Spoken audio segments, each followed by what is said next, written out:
Good morning, students. Today we are going to discuss about types of rate. Rate को अपन कितनी तरह से represent कर सकते हैं वो पढ़ेंगे। इससे पहले वाले वीडियो में अपनों ने पढ़ा था कि रेट किस तरह से निकालते किसी भी रिएक्शन की। ठीक है, तो आज अपन डिस्कस करने वाले हैं टाइप्स ऑफ रेट। देखो टाइप्स ऑफ रेट में फर्स्ट टाइप होता है एवरेज रेट, सेकेंड टाइप है आपका इंस्टेंटेनियस रेट और थर्ड टाइप है आपका इनिशियल रेट। ठीक है, तीन टाइप की रेट अपने को मेनली इसमें पढ़ना है। तो फर्स्ट हेडिंग डाल लेना। फर्स्ट हेडिंग डाल लेंगे अपन एवरेज रेट। क्या पढ़ेंगे अपन? Average rate. ठीक है, फर्स्ट हेडिंग डाल लेना एवरेज रेट। फर्स्ट पढ़ेंगे अपन क्या? Average rate. ठीक है, तो आज का जो लेक्चर बहुत ही इंपॉर्टेंट है आपके लिए कि जो रेट है वो कितने टाइप से रिप्रेजेंट की जाती हैं या क्या क्या वेज हैं रेट को रिप्रेजेंट करने का। तो फर्स्ट टाइप है इसका एवरेज रेट। देखो एवरेज रेट में अपन सबसे पहले देखते हैं कि रिएक्टेंट की कंसंट्रेशन जब रिएक्शन होती है तो टाइम के साथ में डिक्रीज होती जाती है और प्रोडक्ट की जो कंसंट्रेशन है, प्रोडक्ट की कंसंट्रेशन टाइम के साथ में इंक्रीज होती जाती है। अब देखो इस रेट को अपन में जो है आपको एक ग्राफ के थ्रू समझाता हूँ, अच्छे से आपको समझ में आएगा। ये ग्राफ बनाया मैंने, इस साइड में ले ली मैंने कंसंट्रेशन और इस साइड में मैंने क्या लिया है? टाइम। देखो किसी भी रिएक्टेंट की जो है टाइम के साथ में कंसंट्रेशन डिक्रीज होती जाती है। ये टाइम के साथ में कंसंट्रेशन डिक्रीज होती गई। यहाँ पर इसकी इनिशियल कंसंट्रेशन मान लेते हैं अपन, क्या मानते हैं? A0 मान ली। ठीक, अब देखो इसमें मैं टाइम T1 यहाँ पर क्या ले लेता हूँ? टाइम T1 ले लेता हूँ। टाइम T1 पर जो है इसकी कंसंट्रेशन जो है कितनी है? टाइम T1 पर इसकी कंसंट्रेशन अपन सपोज C1 है एंड टाइम T2 पर, यहाँ पर टाइम T2 पर इसकी कंसंट्रेशन सपोज कितनी है? C2 है। ठीक, तो इसको अपन किस तरह से रिप्रेजेंट करेंगे? देखो सबसे पहले अपन क्या लिखते हैं? कंसंट्रेशन लिखेंगे। कंसंट्रेशन जो है ये कंसंट्रेशन इससे कम होगी, मतलब C1 की कंसंट्रेशन ज़्यादा होगी किससे? C2 की कंसंट्रेशन से।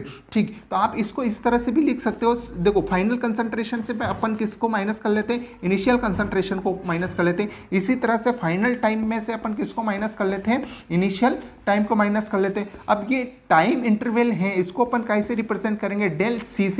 और इसको भी ये टाइम इंटरवल है, इसको अपन कैसे रिप्रेजेंट करेंगे? डेल टी से प्रेजेंट करेंगे। ठीक है, डेल टी से रिप्रेजेंट करेंगे। आ गई बात समझ में? तो जो टाइम इंटरवल है उस टाइम इंटरवल में अब अगर आपको किसी भी रिएक्शन की कंसंट्रेशन, किसी भी रिएक्शन की रेट फाइंड आउट करना है इस टाइम इंटरवल में, तो उसको अपन एवरेज रेट कहते हैं। क्या कहते हैं? Average rate. और इस तरह से अपन डिटरमाइन करते हैं। ये तो अपनी हो गई एवरेज रेट। किसमें एवरेज रेट निकाली अपनों ने? रिएक्टेंट की। इसी तरह से अपन प्रोडक्ट की भी निकाल लेते हैं। ये मैंने एक ग्राफ एक और बनाया है। इस ग्राफ में इस साइड में क्या ले लेता हूँ मैं? कंसंट्रेशन। इस साइड में क्या ले लेता हूँ मैं? टाइम ले लेता हूँ। अब देखो टाइम के साथ में जो प्रोडक्ट की कंसंट्रेशन है वो इंक्रीज होती जाती है। अब इसी हिसाब से मैं यहाँ पर क्या ले लेता हूँ? टाइम T1 ले लेता हूँ। टाइम T1 पर इसकी जो कंसंट्रेशन है प्रोडक्ट की वो कितनी है? C1। और यहाँ पर टाइम कितना ले लेते हैं अपन? टाइम T2 ले लेते हैं। इस T2 पर प्रोडक्ट की कंसंट्रेशन कितनी है? C2 है। अब देखो इसको अपन देखें तो ये C2 माइनस क्या हो जाएगा? C1। और यहाँ पर क्या हो जाएगा? T2 माइनस क्या हो जाएगा? T1 हो जाएगा। अब इस टाइम इंटरवल को अपन डेल C और इस टाइम इंटरवल को अपन बोलेंगे डेल T से अपन इसको रिप्रेजेंट करेंगे। तो इस तरह से इस रिएक्शन को रिप्रेजेंट किया जा सकता है। एवरेज रेट को इस तरह से रिप्रेजेंट किया जाता है। अभी एवरेज रेट हो गई। इस तरह से किसी भी एवरेज रेट को आप रिप्रेजेंट करते हो। अगर इसी में मैं बात करूं सेकेंड टाइप की, इंस्टेंटेनियस की। सेकेंड टाइप क्या है आपका? इंस्टेंटेनियस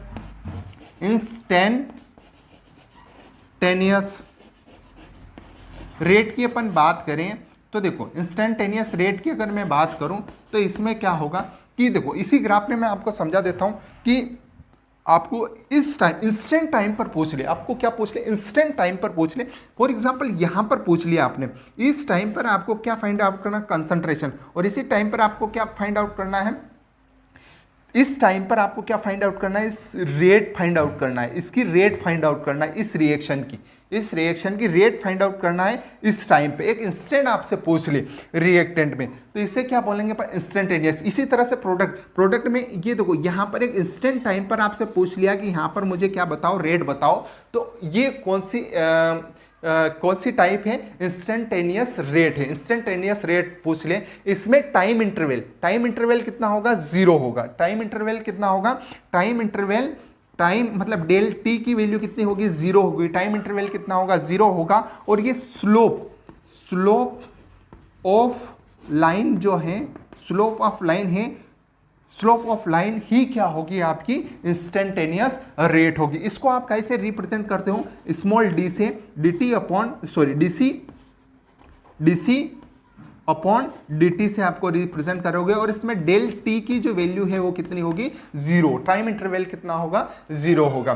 ठीक इसी तरह से अगर मैं आपको एक और रिएक्शन की बात करूं, एक और रिएक्शन कौन सी वाली, इसको मैं रफ कर देता हूं। एक और रिएक्शन अपन बात करें, एक और रिएक्शन टाइप बाकी है अपना इनिशियल रेट। कौन सा, इनिशियल रेट। अब इनिशियल रेट की अपन बात करें, तो इनिशियल रेट में क्या होगा कि इनिशियल मतलब जब रिएक्शन स्टार्ट ही हो रही है,